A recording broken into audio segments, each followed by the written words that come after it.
how to avoid UV exposure. Ultraviolet UV radiation exposure is one of the leading causes of skin cancer and vision damage. The effects of UV radiation often take many years to develop, which means you may not notice the damage until it's too late. Taking precautions and reducing or avoiding UV exposure can help prevent effects like skin cancer, cataracts, premature aging. Stay safe in the sun and you will have healthy skin and eyes for many years to come. Part 1. Staying safe in the sun. Day 1. Wear broad-spectrum sunscreen. It's not enough to wear sunscreen. You need to wear the right kind of sunscreen and keep reapplying it regularly throughout the day in order to ensure that you are adequately protected in the sun. Broad-spectrum sunscreen protects against both types of radiation, meaning you'll get the best protection you can against UV exposure. 1 eye long. Broad-spectrum sunscreen must pass rigorous testing procedures to ensure that it protects against both UVA and UVB radiation. In addition to selecting broad-spectrum sunscreen, make sure your sunscreen has an SPF sun protection factor of at least 15, though you may want to go with an even higher SPF to reduce the risk of sunburn and UV exposure. Make sure your sunscreen is still effective by checking the expiration date printed on the bottle.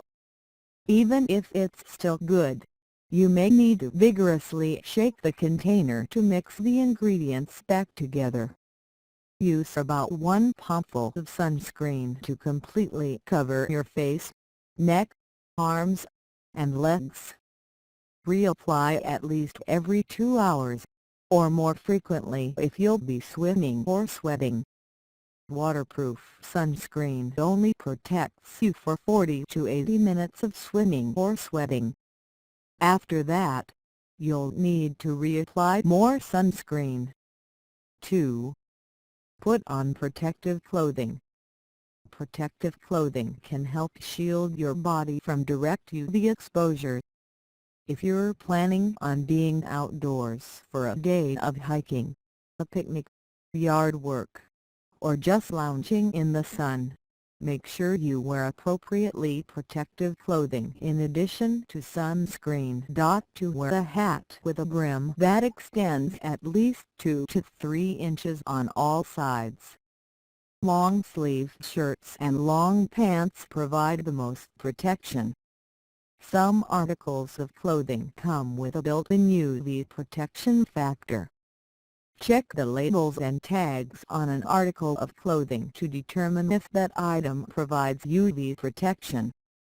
Darker fabrics may make you feel warmer in the sun, but they are also believed to protect your skin from UV radiation better than light-colored fabric.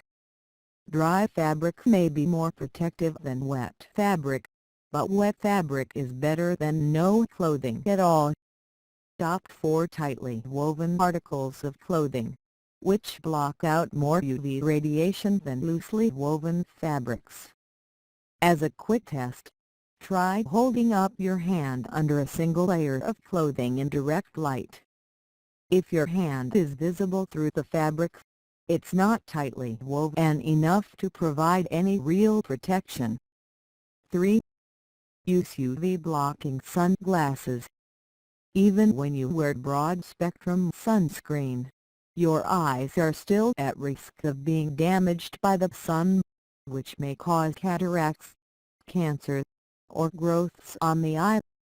The skin directly around your eyes is susceptible to sunburn and possible skin cancer, and your eyes themselves may be permanently damaged after a lifetime of UV exposure.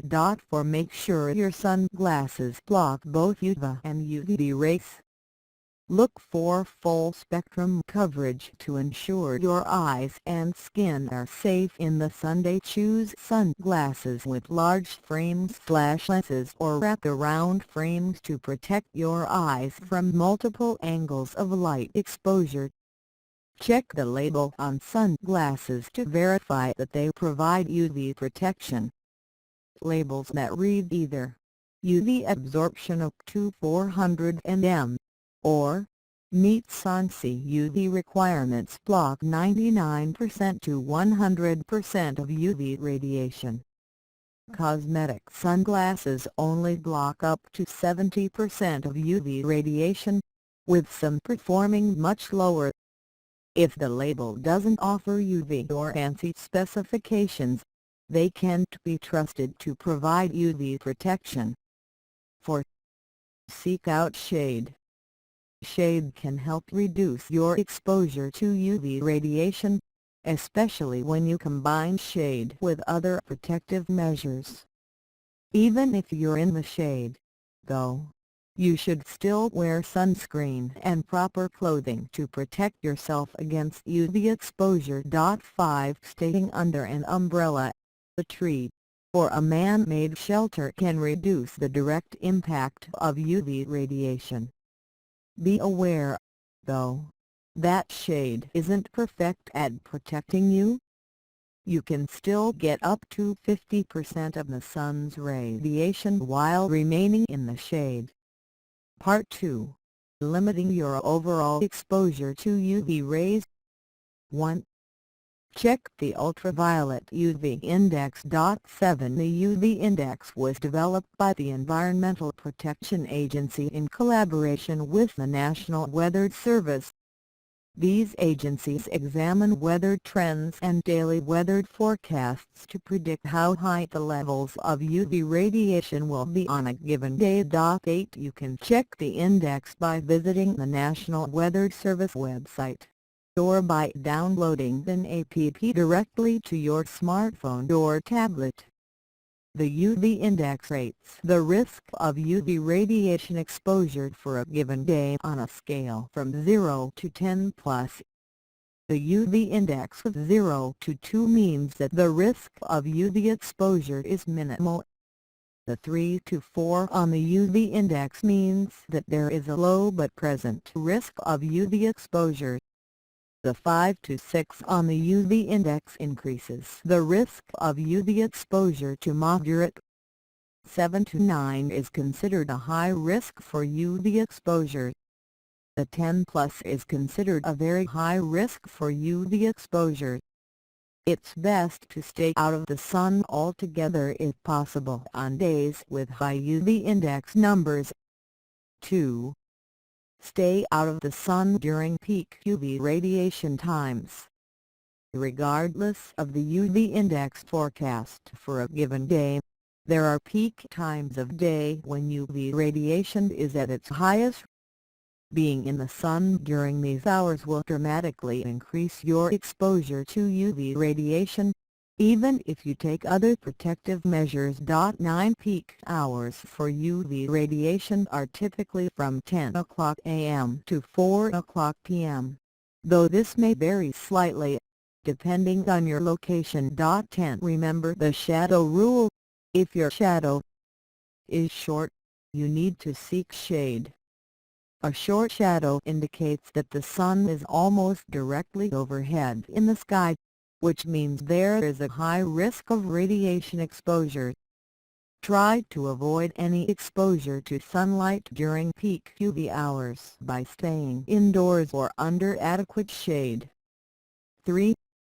Exercise caution around reflective environments. No matter how many precautions you take, you may still be exposed to additional UV radiation depending on your immediate environment. Settings that are highly reflective tend to bounce more UV radiation at your body from all angles, so it's important to take extra precautions in those environments. 11 Sand and water can both be highly reflective. Sand alone can reflect up to 25% of the sun's radiation, and water is highly reflective. You may not think of snowy environments as a place to catch a tan, but snow can reflect sunlight and radiation just as much as a beach can. In fact, up to 80% of the sun's radiation can be reflected by fresh snow. Even if you lounge in the shade, you're still exposed to upwards of 50% of the ambient UV radiation around you. If the UV index is high on a given day, or if you're planning to be outdoors while UV radiation is highest for the day, it's best to limit or entirely avoid exposure to the sun. Limit UV exposure at higher altitudes. Your level of UV radiation exposure increases dramatically as you increase your altitude. That's because you're literally putting yourself closer to the sun, which can make a big difference if you're at very high elevations. 12 UV radiation increases by a rate of 4% for every 300 meters, 984 feet you ascend vertically from sea level. Exercise great caution while hiking or climbing mountains. Even living at a higher elevation may increase the risk of UV exposure. If you live in a high-elevation city like Denver, you should take extra precautions in the sun.